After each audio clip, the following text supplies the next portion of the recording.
நெய் சேர்த்து பிரெட்டை வறுத்து எடுத்துடலாம். லைட்டா ஃப்ரை பண்ணி எடுத்தா போதும்.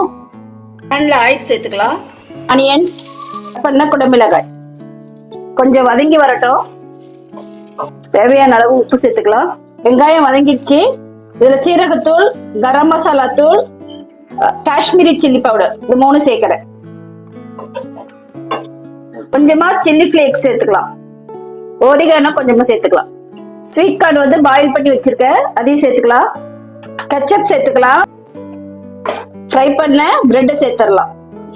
பிரெட் உடையாம பார்த்து பொறுமையா லைட்டா கிண்டி விடுங்க. வச்சு ஈவினிங் ஸ்நாக்ஸ் ஒன்று ரெடி பண்ணியாச்சு.